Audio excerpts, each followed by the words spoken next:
পুরীতে এসে বেড়ানোর সব আনন্দ একদিকে, আর ত্রিভুবনের প্রভু জগন্নাথদেব দর্শন একদিকে। তিনি না ডাকলে মেলে না তার দর্শন। তার ইচ্ছাতেই বারবার ফিরে আসা এই শ্রীক্ষেত্রে, এই পুণ্যভূমিতে।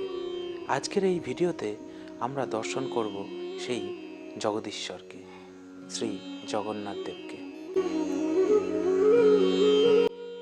তার সাথেই জেনে নেব মন্দিরের মোট কতগুলি গেট, মন্দিরে প্রবেশ করতে আপনারা কী কী বিষয়ে সতর্ক থাকবেন, মন্দিরে পুজো দেওয়ার নিয়ম, মহাপ্রসাদ কিভাবে পাবেন এবং কি কি নিয়ে আপনারা মন্দিরে প্রবেশ করতে পারবেন।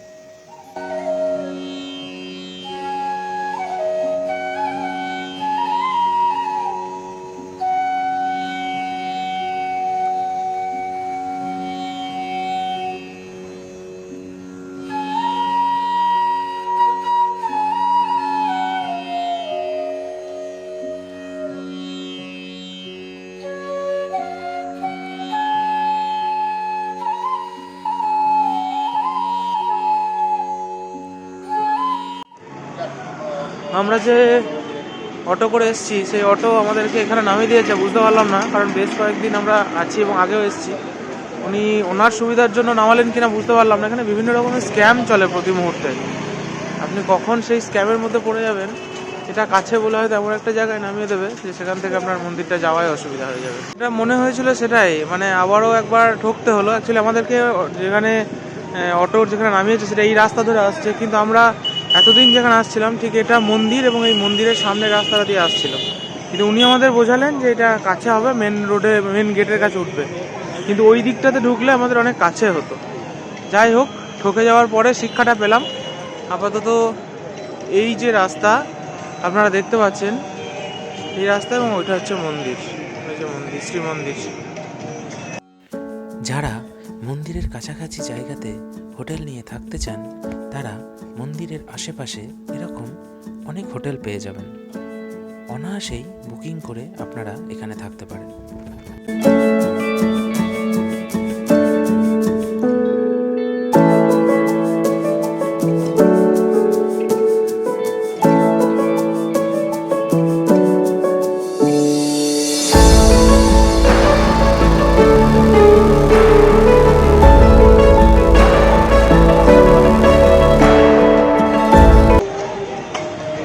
জল হয়তো গভর্নমেন্টের তরফ থেকে এরকম জল দেওয়া হচ্ছে দর্শনার্থীদের। এইটা যারা দেখছেন এইদিকে লাইন দিয়ে সিংহ দরজায় ঢুকতে হবে, ঠিক এই জায়গাটাই হচ্ছে সিংহ দরজা, এবং এইদিকে ব্যারিকেড করা আছে। এই লাইন দিয়ে গিয়ে আপনাকে মন্দিরের মধ্যে প্রবেশ করতে হবে এবং সেখানে গিয়ে আপনি প্রভুর দর্শন করতে পারবেন।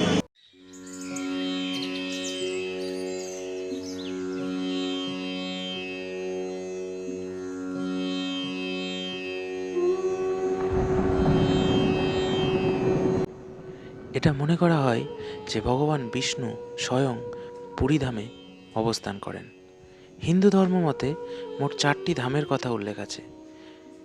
ভগবান বিষ্ণু বদ্রীনাথ ধামে স্নান করেন, দ্বারকা ধামে তিনি পোশাক পরিবর্তন করেন, শ্রীক্ষেত্র অর্থাৎ পুরীতে তিনি ভোজন করেন এবং রামেশ্বর ধামে তিনি বিশ্রাম করেন।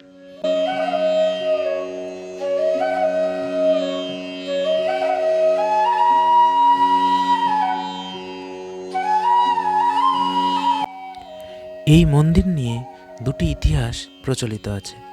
প্রথমটি হচ্ছে দ্বাদশ খ্রিস্টাব্দে রাজা অনন্তদেব তিনি এই মন্দিরটি প্রতিষ্ঠা করেন। পরবর্তীতে তার ছেলে রাজা অনঙ্গভীমা এই চারপাশের দিক সংস্কার করে এবং মন্দিরের অন্যান্য সংস্কারের কাজগুলি করেন।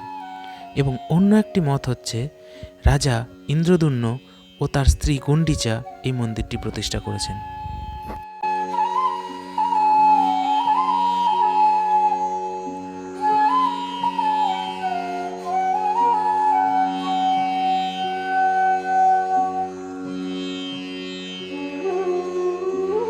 পুরীর মন্দিরে রয়েছে মোট 4টি দরজা।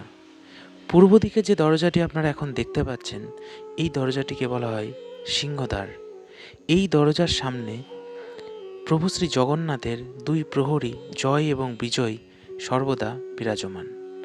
এর উল্টো দিকে অর্থাৎ পশ্চিম দিকে রয়েছে ব্যাঘ্রদ্বার, উত্তর দিকের দ্বারের নাম হস্তিদ্বার এবং দক্ষিণ দিকের দ্বারের নাম অশ্বদ্বার।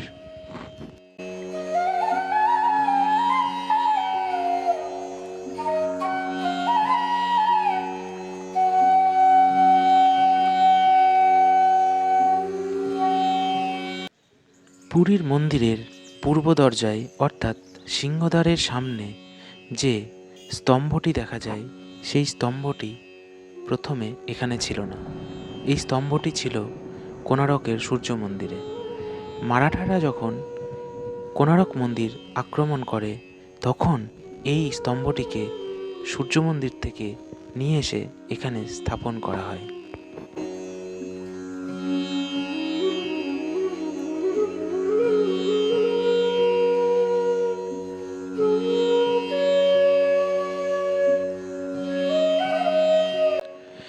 পুরীর মন্দিরের বেশ কিছু লোককথা প্রচলিত আছে, যার মধ্যে একটি হচ্ছে এই মন্দিরের ছায়া কোনো সময় মন্দিরের চাতালে পড়ে না। এছাড়া মন্দিরের একদম উপরে যে চক্রটি রয়েছে সেটি এমনভাবে নির্মাণ শৈলীতে তৈরি যে মন্দিরের ভিতরে আপনি যেখানেই দাঁড়ান সেটি মনে হবে যে সবসময় আপনার দিকেই মুখ করে আছে। এছাড়া মন্দিরের যে ধ্বজা বা পতাকা সেটা সবসময় হাওয়ার বিপরীত দিকে ওড়ে। এছাড়া মন্দিরের রন্ধনশালা, যেটা খুবই আশ্চর্যজনকভাবে প্রস্তুত করা হয়েছে। সকাল 6টা থেকে মন্দিরের দরজা দর্শনার্থীদের জন্য খুলে দেওয়া হয়। আপনাদের আমি এটাই বলবো, আপনারা যদি প্রভুর দর্শন ভালোভাবে করতে চান তাহলে চেষ্টা করবেন একটু সকাল সকাল সেটা করে নেওয়ার। এছাড়া আপনারা পুজো পান্ডার মাধ্যমে অথবা নিজেরাও দিতে পারেন। মন্দিরের ভিতরে রয়েছে বিভিন্ন প্রসাদের কাউন্টার, সেখান থেকে আপনারা নিজেদের পুজো সংগ্রহ করতে পারেন এবং সঠিক সময়ে ভোগটা গ্রহণ করতে পারেন।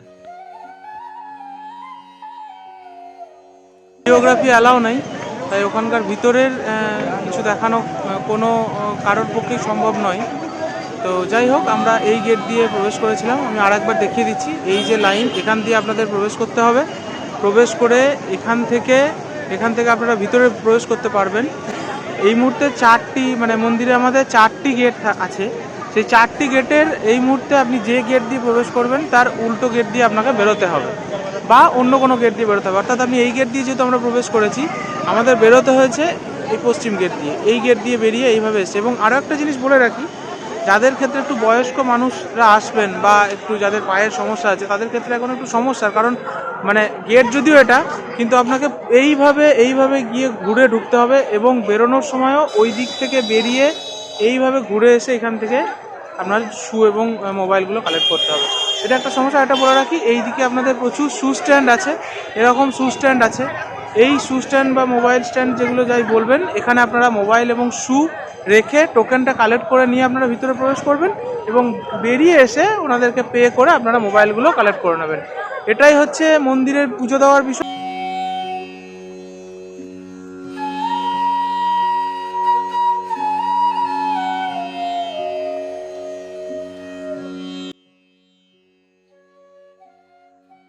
এই যে ধ্বজাটি আপনারা দেখতে পাচ্ছেন, এই ধ্বজাটি কিন্তু প্রত্যেক দিন বিকেলবেলা পরিবর্তন করা হয়।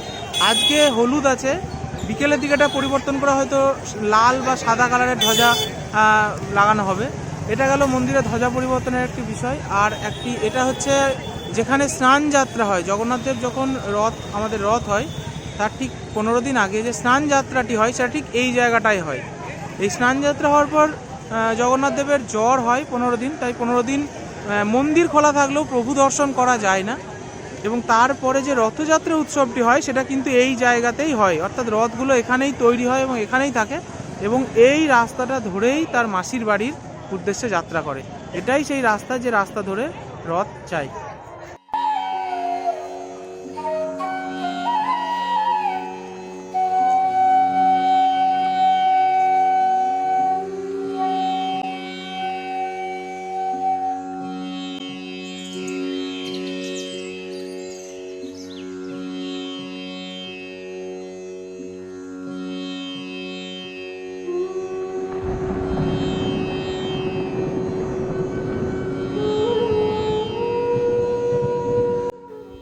ছিল পুরী মন্দিরের ইতিহাস এবং মন্দিরে পুজো দেওয়ার ইনফরমেশন।